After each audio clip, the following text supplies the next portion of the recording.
আজকে গেছিলাম বরের বন্ধুর ছেলের জন্মদিন ছিল ৫ বছরের। তাই ইনভাইট ছিল। তো দেখুন ঢুকতেই বেলুন দিয়ে ডেকোরেশন করেছে। তারপরে দেখলাম এখানে সবাই খুব ব্যস্ত ফটো তোলাতে। তো গিফটটা দিলাম, তারপর ফটো তুললাম একটুখানি। তারপরে চলে গেলাম খাওয়ার। এখানে দেখলাম প্রচুর ভিড় আছে, তাই একটু মোটু পাতলুর সাথে ভিডিও ফটো করে নিলাম। তো মজা করলাম মোটু পাতলুর সাথে একটুখানি। তারপরে চলে গেলাম স্টলে, ওখানে গিয়ে কেক খেলাম। তারপরে এখানে কফিও হচ্ছিল, খাইনি। যাই হোক, ওখান থেকে বসে পড়লাম খেতে।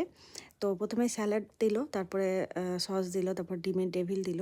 ডিমের ডেভিলের উপরের অংশটা আমি ফেলে দেবো, কারণ না তেলে ভাজাটা না খাওয়াই ভালো। যাই হোক, ভেতরের ডিমটা শুধু খাবো। তারপরে এক এক করে এলো কচুরি, চানা মশলা, তারপরে বিরিয়ানি, মাটন বিরিয়ানি ছিল, আর তার সাথে ছিল চিকেন চাপ। এই যে দেখুন, আমি 1 পিস চিকেন নিয়েছি, আর পাঁপড়, চাটনি, মিষ্টি, সব পায়েস। এই যে ছানার পায়েস খাওয়া হলো।